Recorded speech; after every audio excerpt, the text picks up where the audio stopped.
Welcome, you intensely curious deep diver. Today, we're embarking on a fascinating exploration into one of humanity's most ancient and persistent questions. What is happiness? It's something we all chase, right? We pursue it. Sometimes we feel like we're really close. But its true nature, it often feels just elusive. Where do we find it? How do we actually hold on to it? Yeah, those are the big questions. To really try and unravel this, we've got an extraordinary set of sources for this deep dive today. Excerpts from a really profound work called JainShasan's Diksha. Right. And this isn't just some dry philosophical text. No, not at all. It's presented as an honest and frank discussion, which I love, between a college student, Vilas, and a very wise Jain Acharya. A teacher. Yeah. And the topic is Jain Diksha, or renunciation. But the whole point, the text says, is to help anyone reading it attain truth and reach true happiness. Exactly. And that's really our mission today, isn't it? To unpack this conversation, pull out the essential nuggets, the key insights, and see what surprising, maybe even counterintuitive things we can learn about where true, lasting happiness really lies. Counterintuitive is probably right. We're going to peel back those layers of common assumptions, and dive into a perspective that really challenges our everyday ideas about joy and contentment. So yeah, prepare to maybe rethink what you thought you knew about happiness. Okay, let's do it. Let's unpack this. So when we first think about happiness, what's usually the very first thing that, springs to mind for most people, maybe even for us? It's almost like a reflex in our culture. It really is. The college student in our source, Vilas, he puts it very, very clearly.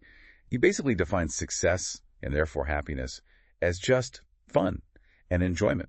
Study, get married, earn a lot of money, and enjoy life. That's it. Life is a success. I mean, that sounds pretty familiar, right? It's almost the default setting for how we imagine a good life. Absolutely. It's spot on. It reflects this pervasive societal belief. The text itself points this out, saying that the majority of the world believes that with increase in their materialistic things, there's an increase in their happiness. Right. More stuff equals more happy. Exactly. It's not just a passing thought. It's deep. It's ingrained. Advertising pushes it. Social media pushes it. Oh, yeah. Even the expectations we put on ourselves, on our kids, we're constantly told, implicitly or explicitly, acquire more money, more things, more experiences, and you'll get more joy. It's the formula we're sold. It is. Now, the Acharya, the wise teacher in this dialogue, he doesn't just shut Vilas down immediately. Right. Instead, he kind of gently but very pointedly challenges the whole basis of it. He asks Vilas, isn't the ultimate aim of studying, marrying, earning money, isn't the ultimate aim just to become happy? Puts it right back on him. Yeah. And Vilas's response is immediate, almost like, what else could it be? He says, of course. What else? Right. Like it's obvious. Exactly. His reply just shows how deep that connection is for him. External achievement equals internal happiness. And probably for a lot of us, too, he just can't imagine another reason for doing all those things. That initial exchange, wow, it really sets the stage. Because it highlights this assumption we barely even questioned, that material gain directly translates to more happiness. Foundational. It's a foundational belief. But then the Acharya starts to probe it. Not with a lecture, but with this clever thought experiment. Right. The text asks us to think. If happiness is in money, then one who has more money should be happier is always correct. And the logic just crumbles, doesn't it? Well, yeah. You immediately think, not necessarily, we all know people or know of people with tons of money who are clearly not happy. Maybe even miserable. Precisely. The Acharya pushes it further. He reminds us of this basic human truth. The hunger for money never ends. Oh, yeah. Think about that. If just having money made you happy, then someone literally surrounded by it all day. Like a bank cashier. They should be the happiest people on earth, logically. But is that really how it works? No. Probably not. No. The source implies a definite no. Their satisfaction isn't tied to the piles of cash itself, but to, getting it and what it can do for them. What they can buy, yeah. Right. And once they buy those things, guess what? New desires pop up. Always. So this first, really deep questioning of money as a direct source of happiness is critical. It challenges one of our biggest societal beliefs right off the bat. Yeah, it opens the door. It opens the door to look deeper, suggesting true happiness is, way more elusive than just stacking up cash. It's a powerful way to start dismantling that illusion. Okay, so beyond money, another really common idea, and it feels so intuitive, is that happiness comes with good health. Sure, that makes sense. It just feels right. If you're healthy, you can do things, experience life, enjoy comforts without pain or being limited. Vilas makes this point strongly. He argues, only the one with good health can be happy. And honestly, when you're sick, even with a cold, it's hard to feel genuinely happy. So yeah, this connection feels almost obvious. It does feel obvious. And look, health is undeniably critical. It affects our well-being, our ability to enjoy things. It lets us engage with the world. Of course. But the Acharya, again, he gently but firmly pushes back. He resists that simple, direct, absolute link. Okay, how? The dialogue asks us to imagine something. Imagine you spend all your money, your life savings, trying to cure a really serious disease. Okay. Even if you manage to cure it, would that whole exhausting, expensive process necessarily bring you immediate, lasting happiness, or maybe just relief? Good question. Probably relief first. Right. Or think about this. You suddenly get a large chunk of money, say 5 lakh rupees, which is a lot. Yeah. But despite that windfall, you still don't feel happy. They're just not happy. Okay, I can imagine that. Other things could be wrong. Exactly. And then the text poses this really powerful illusion-shattering question. Are you still under an illusion? Even if you are healthy, you may not always be happy in the presence of material things and comforts. Wow. That's a profound statement, isn't it? It suggests that even when our basic needs are met, even when we're free from physical pain and surrounded by stuff, happiness can still be incredibly slippery if our mind, our inner state, isn't right. So health and comfort aren't enough on their own. They're not the whole picture. It's a crucial step in showing us that true happiness isn't just the absence of pain or the presence of comfort. There's something else going on. And it goes beyond just money and health too, right? The conversation quickly expands to, well, life. Life's inevitable challenges. Yeah, the everyday stuff. The everyday stuff, the bumps in the road that everyone hits, no matter how much money or good health they have. The Acharya paints this picture for Vilas and for us, problems with in-laws. Relatable for many. Big business losses. Your kids struggling in school or making choices you don't like. Your favorite sports team losing the big game. Even disappointing exam results. Yeah, things that sting. For all of these, the core question is really sharp.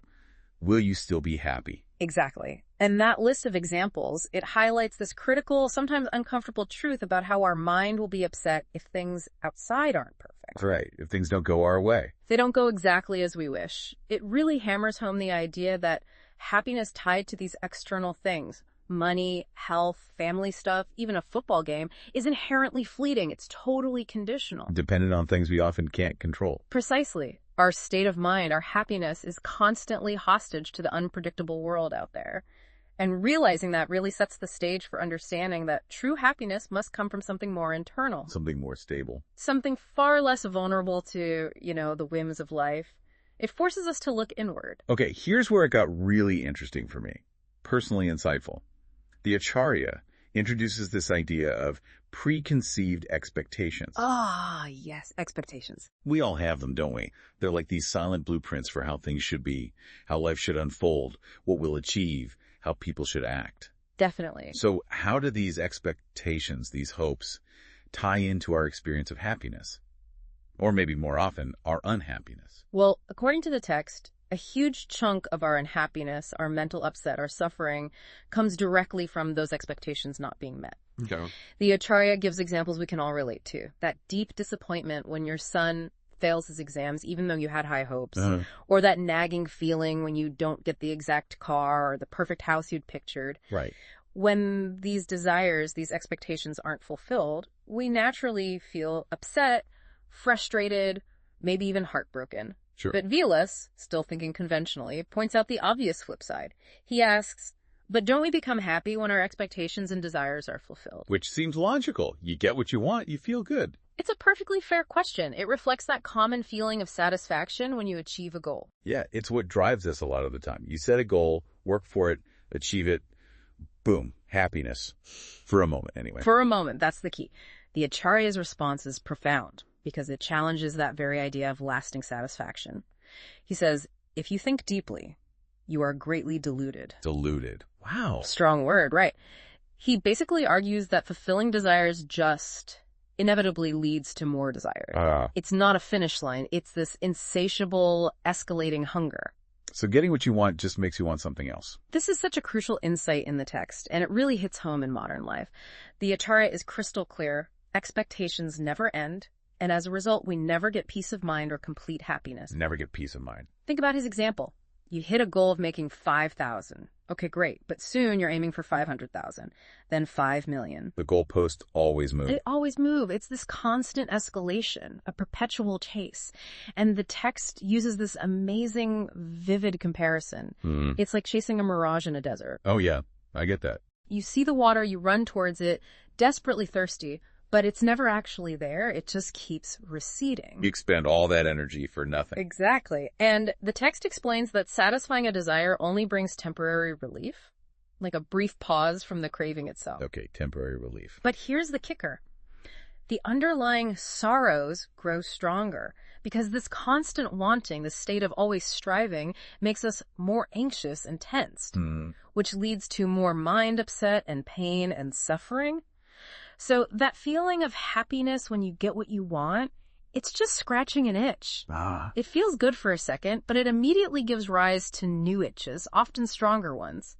It's not a path to real contentment. It's just a treadmill of desire. A treadmill, yeah, that promises a destination but just keeps you running in place. Wow, exactly. More running, more effort, and ultimately more exhaustion, not lasting peace. Okay, so if the usual suspects, money, health, getting what we want, are ultimately fleeting and conditional, what's the real problem? What's the fundamental flaw keeping us on this treadmill? The Acharya points to what he calls the greatest flaw, and it's Raag.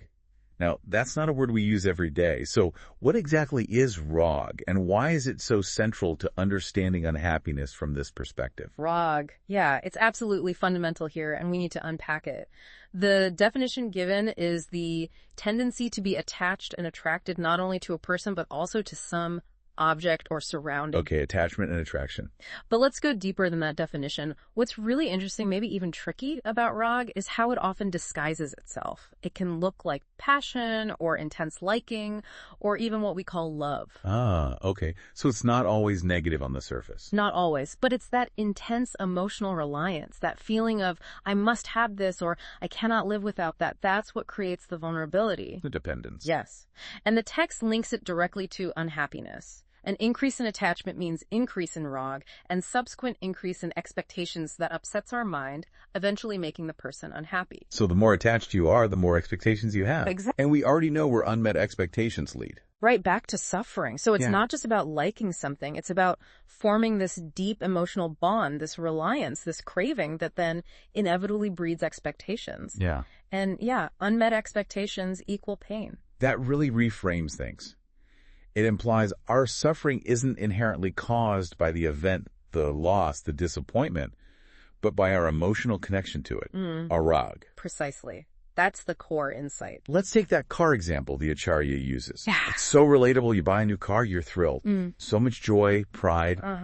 But, as the text says, that initial joy fades. It just becomes your car. Right. Familiarity sets in. And then if you don't have it, it's in the shop, maybe to sell it, you feel sad, irritated. If it gets stolen or wrecked, you're devastated. That's a pretty normal reaction to loss. It feels normal. But the Acharya introduces this truly radical idea here, shifts the whole paradigm. He says the only difference now is that you were not attached to it before. Wait, say that again? The only difference is you weren't attached before you owned it. Before you formed that deep emotional reliance, that Raag. His argument, and this is where it gets profound, is that if you simply observe the car, appreciate its usefulness, use it, but don't get emotionally attached to it, then 90% of your suffering will be reduced if something happens to it. 90%. Just by changing the interrelationship. That's the claim.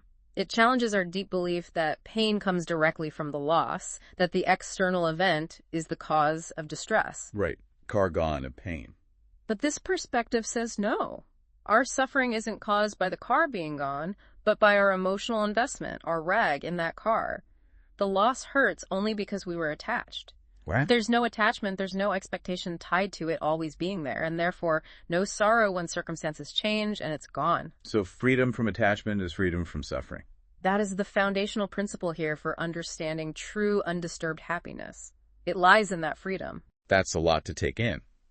If attachment is really the root, how does this play out day to day, making us uncomfortable, maybe without us even realizing why we're suddenly frustrated or anxious? Yeah, it's often subtle. The Acharya points out that attachment turns things from conveniences into perceived essentials, things we need for our well-being.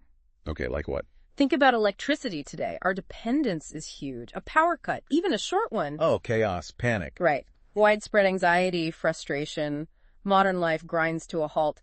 But our ancestors, they lived without it normally. It wasn't essential for their happiness. They adapted. Good point. Similarly, the text mentions simple things. A stray dog barking outside, a car door sticking, your daily routine getting disrupted. Little annoyances. Yeah, but they can make us frantic, disproportionately upset. Why?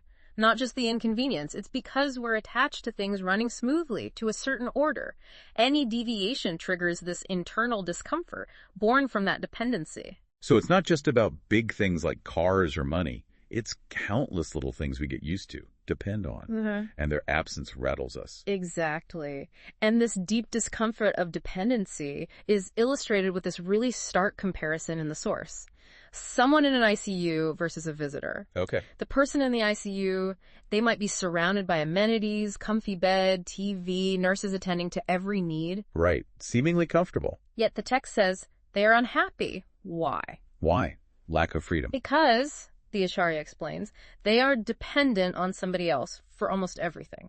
Even with physical comfort, that lack of autonomy, that profound reliance, creates this deep discomfort that overshadows the luxuries. Okay, that makes sense. And what's fascinating is the next step, moving from the ICU to a general ward. Fewer amenities, usually. Right. But it often brings relief, happiness even. Why? Not more comforts, but a reduction in discomfort. Less dependency, more autonomy. Ah, so the happiness isn't from gaining something, but from losing the discomfort of dependency. Precisely. Which leads the Acharya to ask this incredibly sharp question. You are trying to prove that happiness is in discharge from discomfort. Wow. So much of what we call happiness is just relief. It suggests just that. It's relief from a prior discomfort that our own dependencies and attachments created in the first place. Like scratching an itch. Exactly like scratching an itch. The relief feels good, but it's not inherent well-being. It's a fleeting escape from an irritation we created through attachment.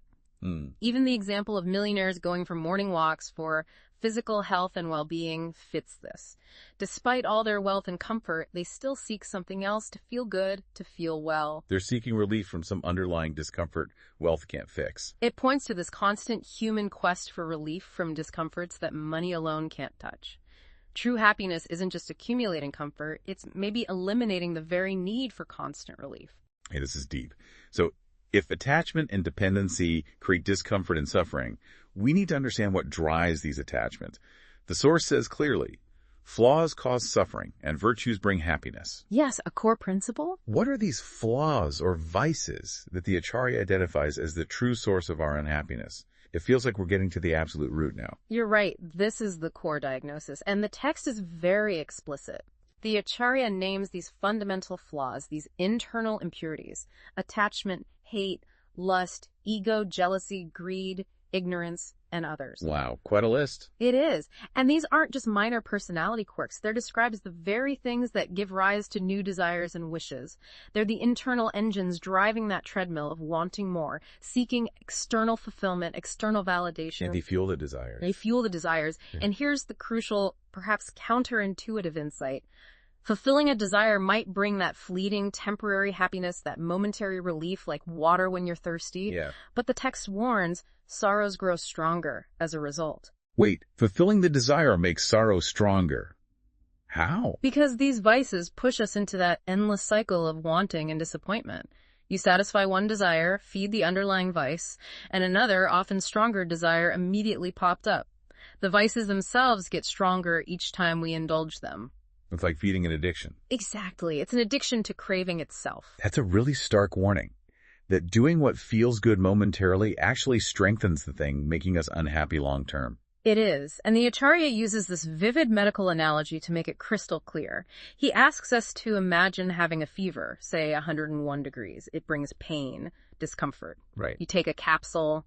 You feel some relief for a bit. The fever dips. Okay. But then it doesn't just go back to 101. It climbs. 102 degrees, then 103. You need more capsules, stronger ones, just for temporary relief. But the fever itself isn't cured. It's getting worse. Precisely. The analogy is potent. Satisfying desires is like taking the capsule, only temporary relief. It masks the symptom. It doesn't touch the underlying sickness. Which is the vice, the flaw. Exactly. The fever, the vice itself, actually grows stronger with each temporary fix. Every time we give in to a desire, feed an attachment, we reinforce that underlying flaw, making it more powerful, leading to more pain later when the relief wears off. So the path isn't constantly trying to satisfy desires. That's a losing battle, according to this. The fundamental principle is that true happiness comes from eradicating the vices, the attachment, hate, greed, and crucially, from stopping getting attached to things. Addressing the cause, not the symptoms. Exactly. It's a radical call for inner purification, addressing the root cause, which leads to a profound, lasting inner peace that isn't dependent on constantly getting the next capsule. Okay, so if detachment and getting rid of these inner flaws are the answers, how does the path of sainthood or Diksha actually lead there to this true path to happiness? Because honestly, for many of us, giving up so much possessions, relationships, comforts sounds like hardship, like struggle, not joy. How does the Acharya explain that? That's a very natural reaction, and the text tackles it head on. The Acharya describes sainthood not as deprivation, but as a wonderful form of exercise. Exercise. Yeah, like rigorous spiritual training. And this exercise imparts unbelievable strength, not just to the body and mind, but also to the Atma, the soul. Spiritual strength training. Think of an athlete training intensely. It's uncomfortable, right? But it leads to incredible physical skill. Here, the exercise of renunciation leads to profound inner strength. A saint, by definition, doesn't have attachment to anything. And because of that, he never gets upset or emotionally affected by the presence or absence of these worldly luxuries. Their happiness isn't dependent on external stuff. Exactly. That's the critical difference. Their happiness isn't the fleeting kind we've been talking about, tied to things or desires. It's an internal, cultivated state, a wellspring of contentment that's self-sufficient. But it still sounds so hard. Vilas pushes back on this, reflecting that common view. He sees sainthood as full of struggle, difficulties, adversities. And from a conventional perspective, it's tough to argue. Who would choose that if the goal is happiness? It seems totally counterintuitive. Sacrifice equals hardship, right? That's the exact paradox the Acharya unravels. He argues that happiness and sainthood comes precisely because the real reason behind pain and suffering is attachment. It's not despite the hardship, but because they're tackling the root cause. Exactly. It's not about enduring hardship for its own sake. It's about eliminating the cause of suffering at its source. By consciously giving up material things, worldly ties, external validation, they're liberating themselves from the expectations tied to those things. If you expect nothing, you can't be disappointed. Right. If you have no expectation for a fancy car, you don't suffer when you don't get one. If you're not attached to a specific outcome, its failure doesn't bring sorrow. It's like preemptively removing the hooks for suffering. That's a great way to put it. What looks like sacrifice from the outside is actually a strategic disinvestment in things that inevitably bring pain. So where does their joy come from then? The text says their immense joy comes not from external things, but from deep internal pursuits, reading scriptures, contemplation, self-reflection. Okay. And most importantly, actively cultivating virtues like contentment, forgiveness, and compassion. These inner states become their new, lasting sources of happiness. Because they aren't dependent on anything outside. Precisely. They're indestructible. Their joy isn't conditional, it's intrinsic. Yeah. Generated from within. That reframes it completely. The perceived hardships are actually the means to freedom from suffering, leading to an inner well-being that external events can't touch. Okay. But there's another common thought. When people renounce worldly life, withdraw from society, aren't they kind of a burden, not contributing economically? The source tackles this directly too. How does the Acharya counter that? It's a strong perception. It is a strong perception, especially in societies focused on economics. And the Acharya counters it with this really interesting, maybe surprising analogy. He argues saints aren't a burden. In fact, he says they contribute immensely to society's well-being, just in a different way, often unseen. How? He compares a saint's presence to a prime minister visiting a city. Okay. That's unexpected. A PM's visit requires huge resources, right? Security, travel, lodging. It costs the public a lot. Sure. Saints by contrast, have minimal needs. They don't generate demand for goods, they don't commit crimes, they don't create pollution. Their material footprint is incredibly low, almost zero. Okay, low impact materially. But is that a contribution? Well, that's where the analogy shifts. The text asks this really poignant, maybe provocative question. The Prime Minister bears the economic, social, and security-related responsibilities. But who bears their spiritual responsibility? A different kind of responsibility. Exactly. The text argues saints make the world more valuable not through economics or politics, but by fostering interchange, by guiding people towards virtue and compassion. How do they do that? They help eradicate antisocial elements, not with force or laws, but by inspiring individuals to transform from within, addressing the roots of negative behavior, greed, anger, ego. So changing people's hearts and minds. Yes, guiding them to live a blissful life without sins or crimes, which naturally leads to a more honest, peaceful society. Saints are called social saviors here. Social saviors. Bringing about psychological change, helping people find a happiness happier than a king simply through detachment from vices and cultivating contentment. Their very presence, the text suggests, is like a living lesson. A living example of a different way to be happy. Exactly. Enriching society in ways money or power can't. Okay. Now, the discussion goes even deeper into philosophy. The concept of the Atma, the soul.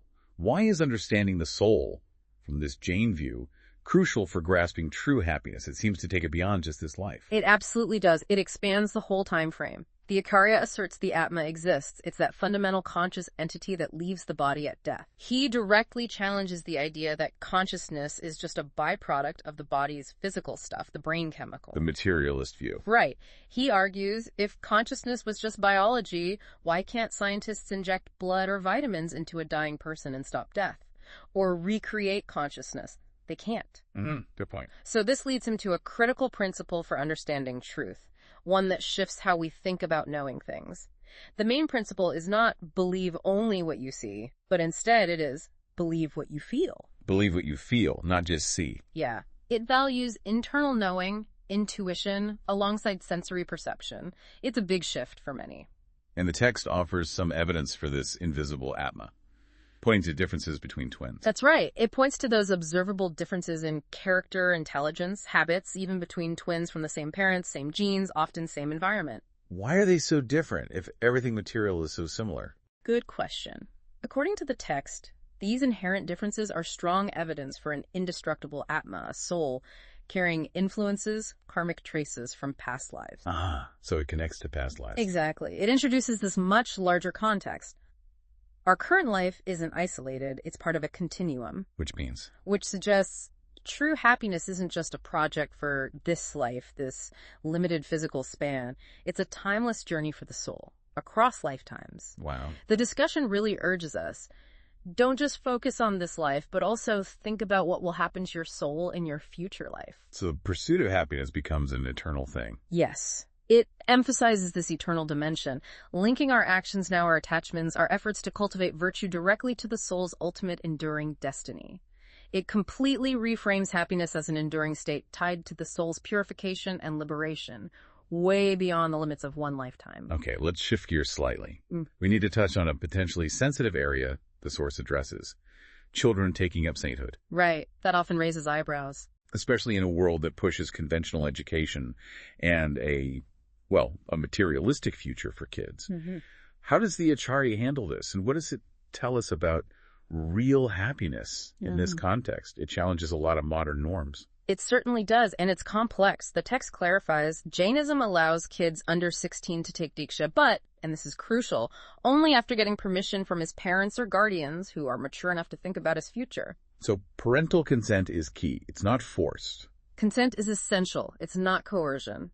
The core debate the Acharya presents to Vilas is this. Is parents guiding, maybe even forcing a child into a certain education or career path, aiming for conventional success and perceived happiness? Yeah. Is that fundamentally different from parents guiding a child towards sainthood because they genuinely believe that the path leads to real and permanent happiness? Comparing the two kinds of parental guidance. Exactly. It's about the parents' underlying intent and what they see as the ultimate long-term good for the child. Both are guiding towards what they believe is the best life, just defining best differently. That's a fascinating comparison, because from one angle, Vilas's likely angle denying a kid a conventional future career, family.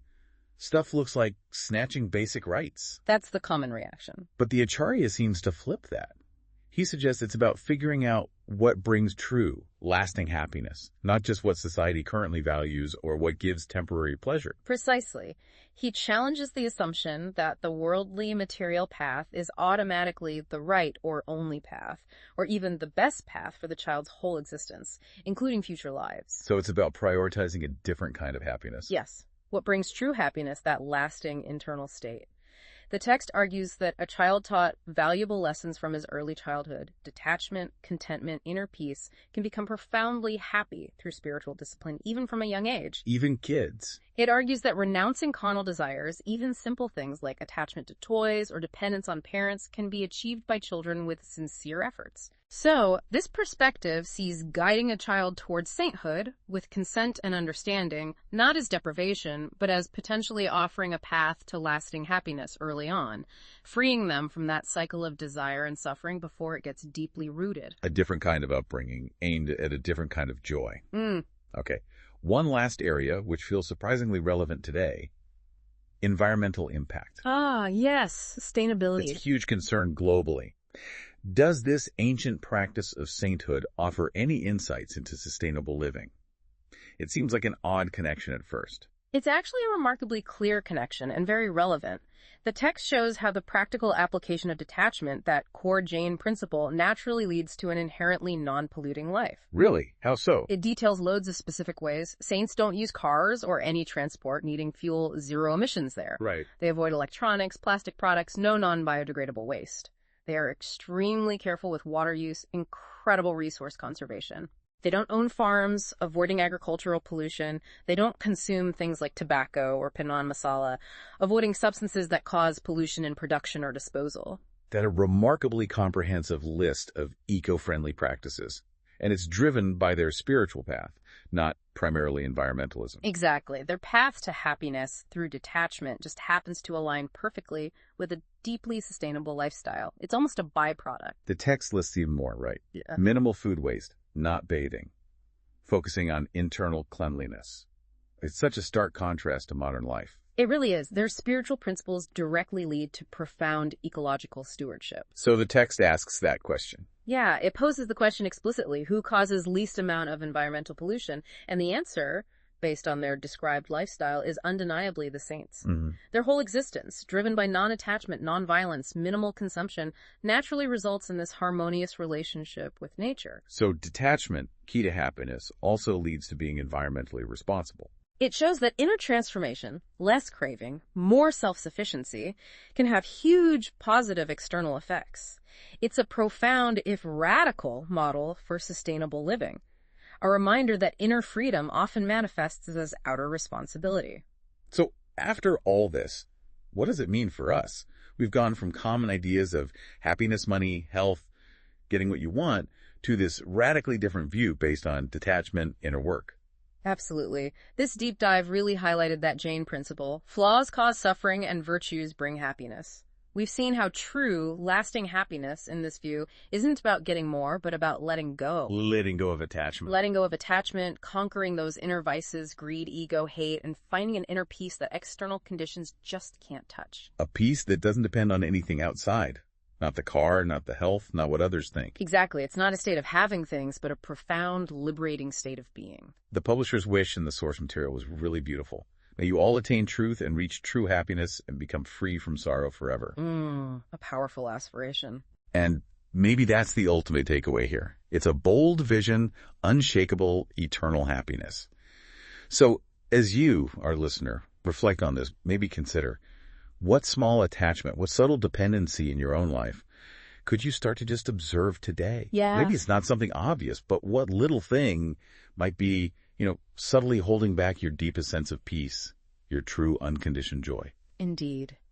If, as this text powerfully suggests, the true path to happiness lies in detachment, in rooting out those inner flaws, what does that make you reconsider about your daily goals, your ambitions? What you think will bring you lasting joy. Exactly. Think about the desires driving you each day. Are they leading just to temporary relief, scratching that itch? Or could they be guiding you towards building an enduring internal happiness? One that's truly yours, that no external storm can ever really diminish.